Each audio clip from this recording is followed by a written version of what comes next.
Iran যুদ্ধ যত দীর্ঘ হচ্ছে সবকিছু ওলটপালট হয়ে যাচ্ছে ডোনাল্ড ট্রাম্পের। ডোনাল্ড ট্রাম্প যুদ্ধের শুরুতে যেমন ম্যাডম্যান থিওরি এবং ব্রিঙ্কম্যানশিপ থিওরি কাজে লাগিয়েছিল, ঠিক সেই সমস্ত থিওরি এখন ইরানের কবজায়। লম্বা রেসের ঘোড়া ইরান এভাবে আমেরিকার বিরুদ্ধে যুদ্ধ করতে পারবে, আমেরিকাকে এই পারস্য উপসাগরে ডুবাতে পারবে, একথা পৃথিবী কেউ কখনো কল্পনাও করেনি। কিন্তু ঠিকঠাক সেটাই হচ্ছে। প্রতিদিন ইরান নতুন নতুন ক্ষমতা জাহির করছে বিশ্বের সামনে, আর এই মুহূর্তে আমেরিকা রীতিমতো ইরানের কাছে বিধ্বস্ত। সারা পৃথিবী জানতো আমেরিকার সামরিক অস্ত্রের কোনো শেষ নেই, আমেরিকা গোটা পৃথিবীকে ধ্বংস করে দেবে বোমা মেরে, তারপরেও আমেরিকার বোমা শেষ হবে না। অথচ পৃথিবীতে প্রথম ইরান দেখিয়ে দিল যে আমেরিকার অস্ত্রের শেষ হতে পারে, এবং এমনভাবে শেষ হতে পারে যে দাঁড়িয়ে দাঁড়িয়ে মার খাওয়া ছাড়া আমেরিকার আর কোনো পথ খোলা নেই। সেই খবরই পৃথিবীকে প্রথম জানালো ইরান 27শে জুলাই ইরান পৃথিবীকে দেখিয়ে দিল যে আমেরিকার সৈনিকেরা দাঁড়িয়ে দাঁড়িয়ে মার খেতে বাধ্য, কারণ তাদের হাতে ইরানের মার থেকে বাঁচার কোনো আকাশ প্রতিরক্ষা নেই। আমেরিকার সৈনিকরা অসহায়ভাবে দাঁড়িয়ে ছবি তুললেন ক্যামেরায়। ইরানি মিসাইল মুওয়াফাক সালতি এয়ারবেসে আশ্রয় পড়বার পর গগনচুম্বী সেই আগুনের লেলিহান শিখা, আর ইরানি সেই মারেই একসাথে খুন হলেন বেশ কিছু মার্কিন সেনা এবং ধ্বংস হলো মার্কিনি ফাইটার জেট। এখন আমরা এই ঘটনাকে কেন এত গুরুত্ব দিচ্ছি, তার মূল কারণ এই যে ইরানের ওই 27 তারিখের আক্রমণ কোনো প্রত্যাঘাত ছিল না। 24শে জুলাই রাতেই আমেরিকা শেষ মার মেরেছিল ইরানের ওপর। তাই প্রথমবারের মতো ইরান তার স্ট্র্যাটেজি চেঞ্জ করে সরাসরি আক্রমণাত্মক যুদ্ধ শুরু করলো আমেরিকার বিরুদ্ধে। তার কারণ তখনও পৃথিবীর কাছে খবর ছিল না যে আমেরিকার রক্ষণ ভেঙে চুরমার হয়ে গেছে। আমেরিকার কাছে আর প্যাট্রিয়ট কিংবা থার্ড যাই বলি না কেন, আমেরিকার সেই গর্বের আকাশ প্রতিরক্ষা ব্যবস্থা, তাতে ব্যবহার করা মিসাইলের সংখ্যা হু হু করে নামতে নামতে একেবারে তলায় এসে ঠেকেছে।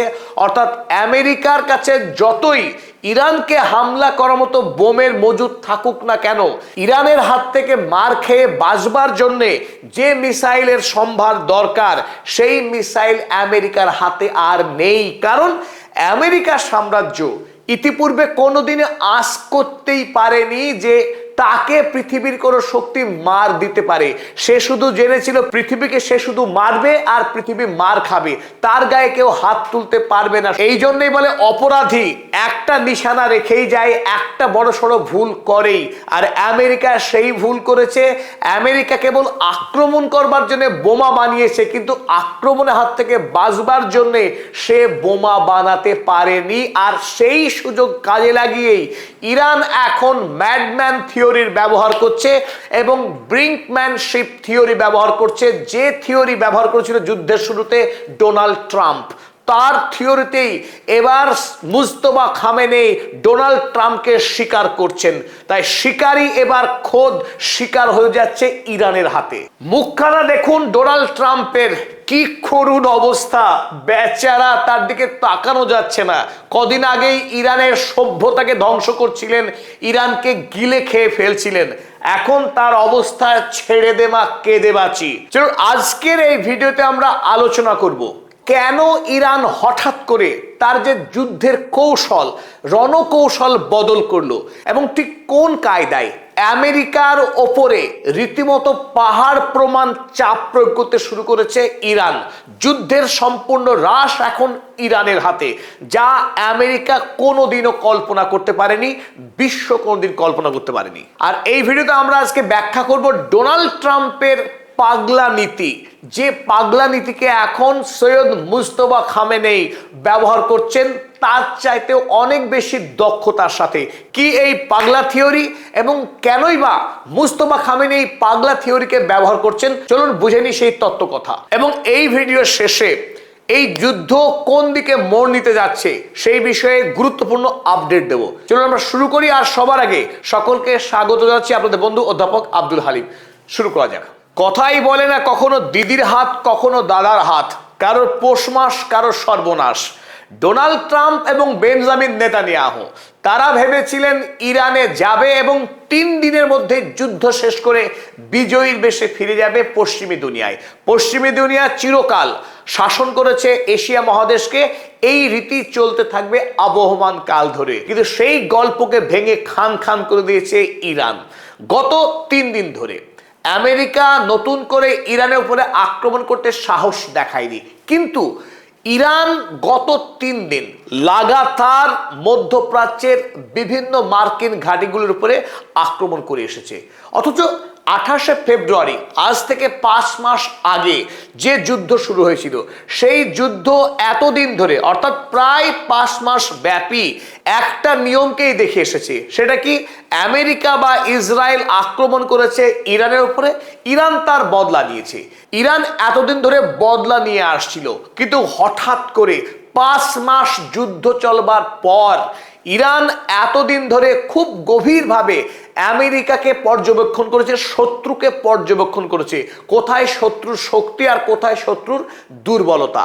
তাই 5 মাস ধরে ঠিক যেমন ভাবে একজন জেলে জলে বড়শি ফেলার পর মাছকে ইচ্ছা মতো খেলতে দেয়, আর মাছ যখন ক্লান্ত হয় তখন বড়শির সুতো ধরে টান মেরে তাকে তুলে নেয়, ঠিক সেইভাবে ইরান আমেরিকাকে এতদিন ধরে খেলাচ্ছিল।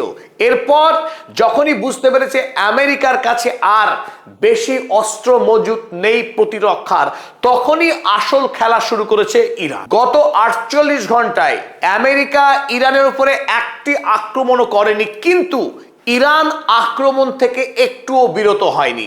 এই 48 ঘন্টা ধরেই প্রায় ধারাবাহিক পরপর নির্দিষ্ট সময়ব্যাপী মধ্যপ্রাচ্যের বিভিন্ন মার্কিন সামরিক ঘাঁটিগুলোকে লক্ষ্য করে ইরান হামলা চালিয়ে যাচ্ছে। কুয়েতের উত্তর সীমান্ত এলাকায় একটি বিল্ডিং এ মারাত্মক আক্রমণ করেছিল ইরান। সেই আক্রমণে গোটা বিল্ডিং ধ্বংস হয়ে গেছে। আক্রমণ চালিয়েছে কুয়েতের আল আহমদি গভর্নমেন্ট স্যাটেলাইটে, আর সেই স্যাটেলাইট পুরো ভস্মীভূত হয়েছে। আক্রমণ করা হয়েছে কুয়েতের আহমদি আল জাবের এয়ারবেসে, আর এই আক্রমণে ফাইটার জেটের যে শেল্টার গুড়িয়ে দেওয়া হয়েছে মিলিটারি এবং লজিস্টিক যে সমস্ত সামগ্রী ছিল সেগুলিকে। এবং কুয়েতের উপরে এক ঝাঁক ড্রোনের হামলা চালিয়েছে আজ ইরান। তবে আরো তাৎপর্যপূর্ণ বিষয়, আমেরিকা গতকাল হলিউড সিনেমাকে নকল করে প্রথমবারের মতো একটি অভিনব কৌশল নিয়েছিল হরমুজ প্রণয় থেকে 2টি জাহাজকে বের করে আনার জন্য। একেবারে ফিল্মি কায়দা। আকাশে ফাইটার জেট উঠছে, 2টি ফাইটার জেট উঠছে, আর তার নিচে হরমুজের জলে 2টি বৃহৎ ট্যাঙ্কার, তেল ভর্তি ট্যাঙ্কার। আপনারা দেখছেন এই হরমুজকে পার করে নিয়ে যাওয়ার জন্য এই শক্তিশালী ফাইটার জেট তখন পাহারা দিচ্ছিল। তাদের মনে হয়েছিল যে ফাইটার জেটকে দেখে ইরান ভয়ে চুপসে যাবে, তারা আর এই জাহাজের উপরে কোনো আক্রমণ করবার সাহস দেখাবে না। কিন্তু সেই সমস্ত আশাকে গুড়িয়ে দিয়ে ইরান 2টি জাহাজের ওপরেই সাফল্যের সঙ্গে আক্রমণ হেরেছে, এবং এই 2 জাহাজের কোনো জাহাজই আর হরমুজ পেরোতে পারেনি। আর বেগতিক দেখে যে ফাইটার জেটগুলো এসকর্ট করে আনছিল এই হরমুজের জাহাজকে, তারা ভোকাট্টা মাঠ ছেড়ে পালিয়েছে। খেলার কতটা পরিবর্তন হয়েছে নিশ্চয়ই বুঝতে পারছেন যে আমেরিকা আক্রমণ নয়, আমেরিকা চাচ্ছে কোনোভাবে যুদ্ধে টিকে থাকতে, আর তখন তেড়ে ফুড়ে খেলছে ইরান যে খেলা তো এবার শুরু হয়েছে, যুদ্ধ যদি করার থাকে যুদ্ধ করো, আমরা যুদ্ধতে আর ভয় পাই না। চলুন এবার দেখি না আমরা সেই ম্যাডম্যান থিওরি, অর্থাৎ পাগলার যুদ্ধনীতি। কেমন যুদ্ধনীতি? আমরা এই ম্যাডম্যান থিওরির 2টো বৈশিষ্ট্য দেখতে পাই। প্রথমটা হলো আনপ্রেডিক্টেবিলিটি, অর্থাৎ পূর্ব থেকে অনুমান করতে না পারা। ডোনাল্ড ট্রাম্প এতটাই হঠকারী, পূর্ব থেকে তার সম্পর্কে কোনো ভবিষ্যৎবাণী চলে না, এই কথাই কিন্তু আমাদের সকলের মনের মধ্যে ঘোরাফেরা করছিল। আর একটা কি, যে ক্যান ডু এনিথিং, যে ডোনাল্ড ট্রাম্প যে কোনো কাজ করতে সক্ষম। ইরানের উপরে পারমাণবিক বোমা, হ্যাঁ তাও মেরে দিতে পারে, যে তার কাছ থেকে কিছু ভালো প্রত্যাশা করা যায় না। তিনি একজন অপ্রত্যাশিত ব্যক্তি, আশ্চর্যজনক কাজ ঘটানোর জন্যই তার জন্ম হয়েছে পৃথিবীতে। আসলে ডোনাল্ড ট্রাম্প এই থিওরি হায়ার করেছিলেন আমেরিকারই সাবেক একজন রাষ্ট্রপতি, যার নাম ছিল রিচার্ড নিক্সন। এই রিচার্ড নিক্সনের থিওরি ইরান যুদ্ধে প্রথম ব্যবহার করছিলেন ডোনাল্ড ট্রাম্প, ইরানকে যুদ্ধে পরাস্ত করতে এবং গোটা পৃথিবীকে ভয় ধরিয়ে দিতে। সদ্য ভেনেজুয়েলার রাষ্ট্রপতি মাদুরোকে তিনি বন্দি করে খাঁচায় রেখেছিলেন আমেরিকায়, এবং একই ঘটনা ইরানেও তিনি রিহার্স করতে চাইছিলেন। তিনি গোটা পৃথিবীকে ভয় দেখাচ্ছিলেন যে তোমরা জানো না আমি কি করতে পারি, যে কোনো অসম্ভবকে আমি সম্ভব করে ফেলতে পারি, কানাডাকে আমি আমার দেশের 51তম রাজ্য বানিয়ে ফেলতে পারি, আমি গ্রিনল্যান্ডকে গিলে খেয়ে ফেলতে পারি, এমনকি ইংল্যান্ডের কাছ থেকে আস্ত চাগজ দ্বীপও কেড়ে নিতে পারি। সেই ডোনাল্ড ট্রাম্পকে দেখবার পর সত্যি সত্যি পৃথিবীর অনেক মানুষই এমন ভাবতে শুরু করেছিল ইরান যুদ্ধে ইরানের কপালে খুব ভালো কিছু নেই, কারণ বেঞ্জামিন নেতানিয়াহুর মতো জায়নবাদী সন্ত্রাসী নেতা, এদিকে ডোনাল্ড ট্রাম্প, আমেরিকার সীমাহীন শক্তি, সব মিলিয়ে ইরানের কপাল একেবারে পোড়া। কিন্তু সেই ইরান মুখ বন্ধ করে লড়াই করে গেছে আমেরিকার বিরুদ্ধে, আর আজ কপালে আগুন দিয়েছে ডোনাল্ড ট্রাম্পের। এমন ভাবে ইরান, সারা পৃথিবী এখন বাকরুদ্ধ। ম্যাডম্যান থিওরির ব্যবহারকে যে এইভাবে রিভার্স করা যায় সেটা সত্যিই পৃথিবী প্রস্তুত ছিল না বুঝতে বা দেখতে। আসল ব্যাপারটা কি ঘটেছে ঘটনাটা এইরকম যে ইরান এতদিন ধরে একটি শত্রুর সঙ্গে লড়াই করে আসছে প্রায় অর্ধ শতাব্দী কাল। তাই আমেরিকা সম্পর্কে পুঙ্খানুপুঙ্খ তথ্য পৃথিবীর কোনো দেশ যদি জানে তার নাম অবশ্যই ইরান। তাই ইরান যুদ্ধ লড়তে লড়তেই এই খবর আগেই ক্র্যাক করে ফেলে যে আমেরিকার হাড়িতে আর কর্পূ বেশি পড়ে নেই। তাই আমেরিকা যতই তর্জন গর্জন করুক, ভেতরে কিন্তু অত্যন্ত দুর্বল হয়ে আসছে ক্রমশ আমেরিকা। দেখুন, আমেরিকার কাছে যে প্যাট্রিয়ট সিস্টেম, তার তৈরি অন্যতম শক্তিশালী আকাশ প্রতিরক্ষা ব্যবস্থা, যুদ্ধ শুরু করবার আগে তার কাছে স্টক ছিল 2330 মতো। সেই 2330টা প্যাট্রিয়ট যখন 40 দিনের যুদ্ধ সমাপ্ত হলো, সেই সময় এসে দাঁড়ালো মাত্র 1030। তার মানে 1000-এর অধিক খরচ হয়ে গেছে 40 দিনের যুদ্ধে। যেটুকু পড়েছিল তার কাছে, সেই অংশ থেকে এই কয়দিনের যুদ্ধে যখন 27শে জুলাই গিয়ে এসে দাঁড়ালো মাত্র 759 থেকে 827-এর মধ্যে। সেটা শুধু মধ্যপ্রাচ্য নয়, আমেরিকায় যে 800টি সামরিক ঘাঁটি রয়েছে, এমনকি আমেরিকার নিজস্ব দেশ রয়েছে, সব মিলিয়ে তার কাছে মাত্র পড়ে রইল এই 800 মতো প্যাট্রিয়ট আকাশ প্রতিরক্ষা ব্যবস্থা। অন্যদিকে থার্ড আকাশ প্রতিরক্ষা ব্যবস্থা যে মিসাইল, সেই মিসাইল ছিল মাত্র 452টা যুদ্ধ শুরুর আগে। 40 দিনের যুদ্ধ করবার পর খরচ হয়ে গিয়ে মাত্র 232টা মতো পড়েছিল। তারপরে কিছু থার্ড মিসাইল বানানোর পর এই মুহূর্তে যেটা বাজারে খবর, তার কাছে রয়েছে মাত্র 234 থেকে 278টার মতো এই মিসাইল ব্যবস্থা। তাদের যদি এই মিসাইল সবটাই মধ্যপ্রাচ্যে ইরানের বিরুদ্ধে খরচ করে ফেলে, তাহলে আমেরিকা যুক্তরাষ্ট্র, পৃথিবীর মধ্যে সব থেকে ধনী, সব থেকে শক্তিশালী রাষ্ট্র, এবার অরক্ষিত হয়ে পড়বে। তার দেশে যদি আক্রমণ হয়ে যায়, সে উত্তর কোরিয়ায় হোক বা রাশিয়ায় হোক কিংবা ইরানই হোক, আমেরিকার যে কোনো শত্রু যদি মেইনল্যান্ডে গিয়ে আমেরিকাকে আক্রমণ করে দেয়, তাহলে আমেরিকাকে বাঁচাবার মতো খুব বেশি আকাশ প্রতিরক্ষার মিসাইল কিন্তু আমেরিকার হাতে আর নেই। এই খবর যখন ইরান ক্র্যাক করে ফেলে, তখনই বদলে যায় যুদ্ধের সব সমীকরণ। নতুন করে চাইনা মিউজিক বাজাতে শুরু করে ইরান। তাই এতদিন ধরে ডোনাল্ড ট্রাম্প যে পাগলা থিওরি, ম্যাডম্যান থিওরি ব্যবহার করছিল, সেই ম্যাডম্যান থিওরি হাতে তুলে নেয় খোদ মুজতবা খামেনেই, এবং IRGC-কে পূর্ণ অনুমতি দিয়ে দেওয়া হয় এখন থেকে শুরু হোক আক্রমণ। আর প্রতিরক্ষা নয়, প্রত্যাঘাত নয়, সরাসরি আক্রমণ করতে হবে আমেরিকাকে। আর একদিকে নিজের বাবাকে যখন তিনি জানাজা পাঠ করতে পারলেন না, এর চাইতে বড় আঘাত মুজতবা খামেনির জন্য আর কিছু হতে পারে না।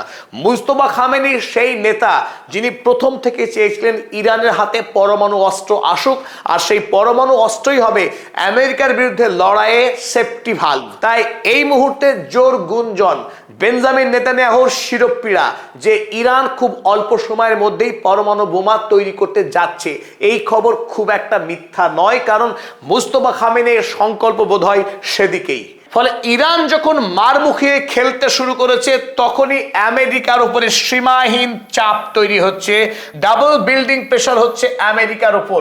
আমেরিকার একটার পর একটা কাগজ, যেমন ফক্স নিউজ, তারা লিখছে weapon stockpile shortages impacting military strategy in the Middle East. আমেরিকার কাছে অস্ত্র পরিমাণ কমে আসায় মধ্যপ্রাচ্যের যুদ্ধনীতিতে বড়সড় পরিবর্তন আসছে। কে লিখছে? Fox news. Fox news Donald ট্রাম্পের বগলে রাখা ফক্স, অর্থাৎ তার জন্যই হুক্কা হুয়া করে, সেই কাগজে মেনে নিতে বাধ্য হচ্ছে যে আমেরিকার অস্ত্র ভান্ডার ফুরিয়ে আসছে মধ্যপ্রাচ্যে। চলুন, যে প্রশ্ন সবচেয়ে দামি, যে আমেরিকার কাছে প্রতিরক্ষার মিসাইল ফুরিয়ে এলেও আমেরিকার আক্রমণ করবার জন্য যে বোমা দরকার, সেই বোমাতে তো কোনো ঘাটতি পড়েনি। তার কাছে তো প্রচুর পরিমাণে স্টক রয়েছে বোমার, এবং চাইলে আমেরিকা এখনো ইরানের যে ইলেকট্রিসিটি, ইরানের যে খনিজ তেল বা গ্যাস ভান্ডার, সেগুলোকে আক্রমণ করবার পর্যাপ্ত ক্ষমতা রয়েছে আমেরিকার। তৎসত্ত্বেও এই সকল কিছু জানার পরেও ইরান কেন এবং কোন সাহসে আমেরিকাকে আক্রমণ করবার সাহস দেখাচ্ছে? যদিও আমেরিকা গত 2 দিনে কোনো আক্রমণ করেনি ইরানের উপর, কিন্তু যে কোনো সময়ে বড়সড় আক্রমণ চালাতে পারে আমেরিকা ইরানের উপরে।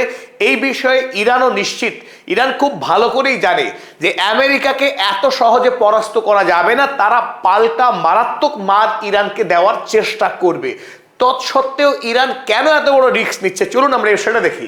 প্রথম কথা, যে শাহাদাত is the highest kind of sacrifice for God, for Almighty Allah. ইরানের সাধারণ মানুষ মৃত্যুতে কোনো ভয় পায় না। এই যুদ্ধে ইতিমধ্যে ইরানের 3500-এরও বেশি মানুষ মারা গিয়েছেন, কিন্তু কোনো পরিবার তার জন্য ব্যথিত নয়, বরং গর্বিত। ইরানকে আমেরিকার বিরুদ্ধে লড়াইয়ে বিজয়ী করাই ইরানবাসীর একমাত্র স্বপ্ন। তাই কোটি কোটি মানুষ এখনো রাস্তায় বেরিয়ে আমেরিকার বিরুদ্ধে পতাকা হাতে স্লোগান দিতে দেখা যায়। ইরানের মানুষের এটাই গর্ব যে তারা আমেরিকার বিরুদ্ধে লড়াই করছে। যখন গোটা পৃথিবী আমেরিকার ভয়ে ভীত, তারা গর্তে লুকিয়ে থাকছে, তখন ইরানের মানুষ আমেরিকার বিরুদ্ধে লড়াই করে। এইখানেই ইরানের মানুষের বীরত্ব। সুতরাং ইরানের শক্তি কোথায়? মিলিটারি যদি প্রশ্ন বলা হয়, যে ইরানের সৈনিক, ইরানের সাধারণ মানুষ, এমনকি নারী বা শিশু, কেউই মরতে ভয় পায় না যুদ্ধ করে আমেরিকার বিরুদ্ধে। ঠিক সেই জায়গাটায় আমেরিকার দুর্বলতা কোথায়? আমেরিকার দুর্বলতা এই যে জিরো রেজিস্ট্যান্স ফর ক্যাজুয়ালিটি। আমেরিকার যে সমস্ত সেনা যারা মোটা অঙ্কের বেতন পায় এবং বড়সড় রাষ্ট্রীয় সুবিধা পায়, সেই সমস্ত সৈনিকেরাও ইরানের বিরুদ্ধে লড়তে এসে যদি মারা যায়, যদি যুদ্ধে আমেরিকার সৈনিকের মৃত সংখ্যা 1000 স্পর্শ করে, তাহলেই আমেরিকায় ডোনাল্ড ট্রাম্পের বিরুদ্ধে রাষ্ট্রীয় বিদ্রোহ হয়ে যাবে। ডোনাল্ড ট্রাম্প সেই বিদ্রোহের হাত থেকে বাঁচতে পারবেন না। তাই এইখানে ইরানকে পরাস্ত করা আমেরিকার পক্ষে কোনোভাবেই সম্ভব না। এই যুদ্ধে ইরানে যদি 3 লাখ মানুষ মৃত্যু হয়, তবুও ইরানের জয় হবে, আমেরিকার পরাজয় হবে। তাই এই মুহূর্তে ইরান খুব ভালো করেই যেহেতু জানে যে আমেরিকার কাছে রক্ষণ শেষ, সে মারলে মারকে প্রতিরোধ করতে পারবে না। অতএব ইরান যদি আক্রমণ করে, প্রতি আক্রমণেই আমেরিকার ক্ষতি হবে, হয় আর্থিক ক্ষতি কিংবা সেনার মৃত্যু। সেনার মৃত্যুর হাত থেকে আমেরিকা বাঁচবে না। আর অপরদিকে যদি ইরানের মানুষের মৃত্যু হয়, তাতে কোনো অসুবিধা নেই, কারণ দিনের শেষে ইরানের জয় আসবে। তাই যুদ্ধ যত লম্বা হবে, ইরানের বিজয় তত সুনিশ্চিত হবে। অপরদিকে অর্থনৈতিক প্রশ্নেও কিন্তু একই উত্তর আসে। সেটা কি? Has gone through long sanction এরা, নর্মালাইজড ইনস্টেবিলিটি। ইরান সুদীর্ঘকাল ধরে, বিগত 50 বছর ধরে অর্থনৈতিক অনিশ্চয়তার মধ্য দিয়ে দিন কাটিয়েছে। আমেরিকা এবং ইউরোপ মিলে ইরানের উপরে হাজার হাজার স্যাংশন চাপিয়ে রেখেছে, তাকে পঙ্গু করে মেরে ফেলবার জন্য। ইরান মরেনি, বরং সেই বাধার মধ্যেই ইরান আরো বেশি শক্তিশালী হয়েছে। তাই নতুন করে যুদ্ধে লড়তে গিয়ে তেল যদি বিদেশের বাজারে বিক্রি করতে নাও পারে, তাতেও খুব একটা ইরানের অর্থনীতিকে ধ্বংস করা সম্ভব নয়। এবং ইরান এই যুদ্ধের মধ্যেই তার অর্থনীতিকে বাঁচিয়ে রেখেছে, বরং আরো শক্তিশালী করেছে। আর আমেরিকা পৃথিবীতে প্রথমবারের মতো এমন একটি যুদ্ধে এসেছে যে যুদ্ধে তার দেশের অর্থনীতি পুরোপুরি বন্দী হয়ে গেছে, পুরো থমকে গেছে আমেরিকা যুক্তরাষ্ট্র। এ কোনো আফগানিস্তান নয়, কোনো ইরাক নয় যে মার্কিন সেনারা উড়ে গিয়ে সেই একটি রাষ্ট্রকে গলা টিপে খুন করবে, ব্যাস mission successful, mission impossible possible. সেই গল্প কিন্তু আর ইরানের মাটিতে খাটছে না, কারণ ইরানকে আক্রমণ করবার পরই ইরান হরমুজ প্রণালী বন্ধ করে দিয়েছে। পৃথিবীর যে জ্বালানির ব্যবসা, সেই জ্বালানিকে দিয়েছে থমকে। একসঙ্গে বাবাল মান্দাব এবং হরমুজ প্রণালী বন্ধ তো করেইছে, এখন যে কোনো মুহূর্তে সুয়েজ খালকেও বন্ধ করে দেবে। তাই পৃথিবীর বাণিজ্যকে একাই ইরান কন্ট্রোল করার ক্ষমতা রাখে। ইরান কোনো মামুলি দেশ নয়। তাই ইরানকে আক্রমণ করবার পর আমেরিকার অর্থনীতি যে সীমাহীন ধাক্কার সম্মুখীন হয়েছে, সেই ধাক্কা আমেরিকার পক্ষে বেশি দিন সহ্য করা সম্ভব না। তাই economic structure is fragile to global instability. বিশ্ব অর্থনীতি যখন টালমাটাল, আমেরিকার অর্থনীতি সবচাইতে বেশি ক্ষতিগ্রস্ত হচ্ছে এই যুদ্ধকালীন সময়ে। তাই এটা ইরান খুব ভালো করেই জানে আমেরিকার পক্ষে এই অর্থনৈতিক যে ঝুঁকি তা সহ্য করা সম্ভব না। সুতরাং যুদ্ধের রাশ এখন সৈয়দ মুজতবা খামেনেইর হাতে। আর আমেরিকার যে কি হাল, সেই কথার উত্তর শুনবেন। চলুন আমরা আমেরিকার একজন নামকরা congressman, member of the House of Representative Thomas Massie, তিনি ইরানের হয়ে আমেরিকার যে বর্তমান অবস্থা তার দারুণ ব্যাখ্যা দিয়েছেন। তিনি কি বলছেন? Iran is waiting to see at least 3 more cards before they fold or deal. যে টমাস ম্যাসি জানিয়েছেন ইরান যুদ্ধে ধীরে ধীরে এগোচ্ছে কেন, কারণ সে আরো বেশ কিছু কার্ড বের করতে চাইছে যুদ্ধ শেষ করা কিংবা ডিল করবার আগে। সেই কার্ডগুলো কি? 1 নম্বর, US runs out of strategic petroleum reserves. আর কতদিন আমেরিকার কাছে পেট্রোলিয়ামের রিজার্ভ থাকে সেটা দেখতে চাইছি। অর্থাৎ খুব অল্প সময়ের মধ্যেই আমেরিকায় যে বিপুল পরিমাণে তেলের মজুদ রেখেছে ডোনাল্ড ট্রাম্প যুদ্ধ করবার জন্য, সেই মজুদ ফুরিয়ে আসছে। আর মজুদ যদি ফুরিয়ে যায় তার মুরদও ফুরিয়ে যাবে। Number 2, region runs out of anti missile defence. গোটা মধ্যপ্রাচ্যে আমেরিকার যে সামরিক পরিকাঠামোগুলো রয়েছে সেগুলোকে বাঁচাবার জন্য তার যে এয়ার ডিফেন্স মিসাইল, সেই মিসাইলের স্টক কখন একেবারে সবটুকু ফুরিয়ে যায়, অপেক্ষা করছে ইরান। তারপরে আরো গতি বাড়াবে ইরান তার মারের। 3 নম্বর, রিপাবলিকানস রান আউট অফ মেজরিটি। আমেরিকায় এই মুহূর্তে রিপাবলিকান দলের যে সরকার চলছে, রাষ্ট্রপতি ডোনাল্ড ট্রাম্প যে দলের তিনি নেতা হয়ে বসে রয়েছেন, সেই রিপাবলিকান দল সামনে নভেম্বর মাসে ভোটে পরাজিত হবে নিশ্চিত। ইরান সেই পরাজয়ের অপেক্ষায় আছে। আমেরিকা ইতিমধ্যে ইরানের কাছে পরাস্ত, এবার ডোনাল্ড ট্রাম্পের পরাজয়ের পালা। রাজনৈতিকভাবে তার দল যখন ভোটে হেরে যাবে, ডোনাল্ড ট্রাম্পের সবকিছু হারাবে। তাই ইরান সেই মধুর সময়ের অপেক্ষা করছে তার যুদ্ধের তীব্রতাকে আরো বাড়ানোর জন্য। সুতরাং টমাস ম্যাসি কি বলছেন? ম্যাসি বলছেন, we should leave the table before any of those cards are played. Iran তার কার্ড খেলার আগেই যুদ্ধের ময়দান ছেড়ে আমাদের ভোগ কাট্টা হওয়া উচিত, পালিয়ে যাওয়া উচিত, বলছেন খোদ ম্যাসি। এই কথা কে বলছেন? এই কথা বলছেন টমাস ম্যাসি, যিনি বর্তমানে রিপাবলিকান দলের নেতা হিসেবে আমেরিকায় যথেষ্ট পরিচিত প্রতিবাদী মুখ হিসেবে। চলুন আমরা একেবারে ভিডিও শেষ প্রান্তে চলে এসেছি।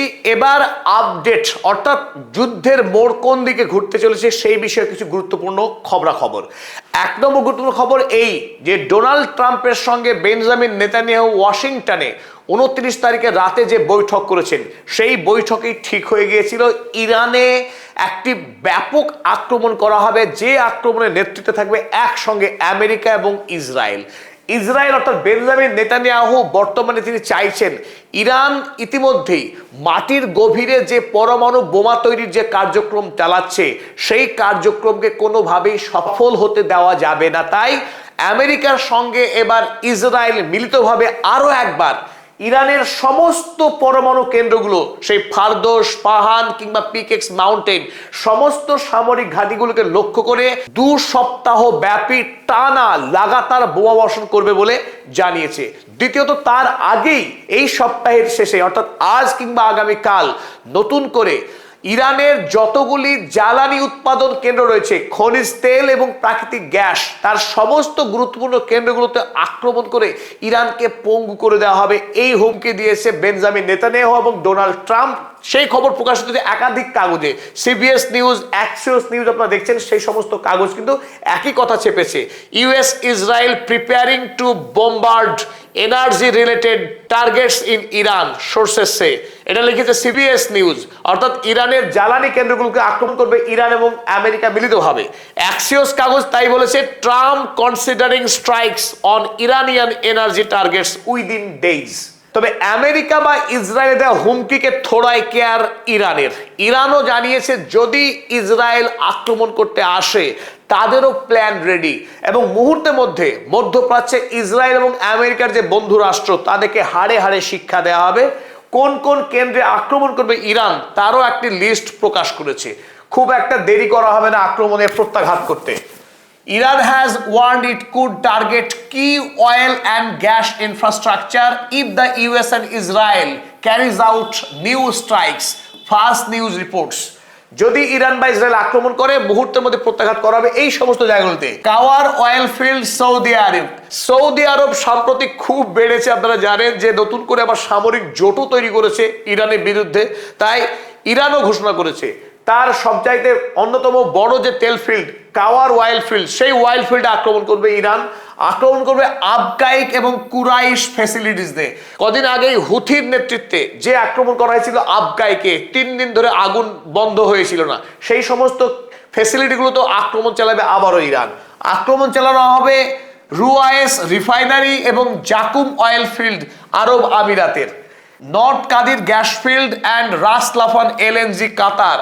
কাতারও এই তালিকা থেকে বাদ যাবে না। দুটি গুরুত্বপূর্ণ, একটি হচ্ছে গ্যাস এবং তেল ফেসিলিটিতে আক্রমণ চালানো হবে। আক্রমণ চালানো বুরগান অয়েল ফিল্ড কুয়েতের বুরগান অয়েল ফিল্ডে, এবং বাহরাইনের সিত্রা রিফাইনারিতে, এবং সবশেষে ইসরায়েলও তালিকায় রয়েছে। লেভিয়াথান এবং তামার গ্যাস ফিল্ডস ইসরায়েলের, সেখানেও আক্রমণ করা হবে ইরানের পক্ষে, কথাই জানানো হয়েছে। তাই ইরান বিন্দু মাত্র ভয় পাচ্ছে না। আমেরিকার যুদ্ধের তীব্রতা যত বাড়াবে ততটাই বাড়ানো হবে ইরানের পক্ষে, কারণ ইরানের কাছে বিপুল পরিমাণের অস্ত্রের মজুত রয়েছে, যে মজুত প্রতিদিন আরো বাড়ছে। এই মুহূর্তে ইরান যে লড়াই করছে সেই লড়াই কিন্তু অত্যন্ত ধীর এবং মন্থর গতি। বিপুল সংখ্যক অস্ত্র কোনো একক দিনে খরচ করেনি ইরান। প্রতিদিন ইরান তার অস্ত্রের মজুদ বাড়িয়ে চলেছে, লক্ষ্য একটাই, সামনে রয়েছে মহাযুদ্ধ। সেই মহাযুদ্ধ থেকে ইরান পিছিয়ে নয়, বরং আরো বেশি শক্তিশালী হচ্ছে সেই যুদ্ধে জয়ী হওয়ার জন্য। সকল দর্শক মণ্ডলীকে এতক্ষণ ধরে আমাদের সঙ্গে থাকার জন্য অসংখ্য ধন্যবাদ এবং কৃতজ্ঞতা। পরবর্তী ভিডিও দেখার আমন্ত্রণ রইল।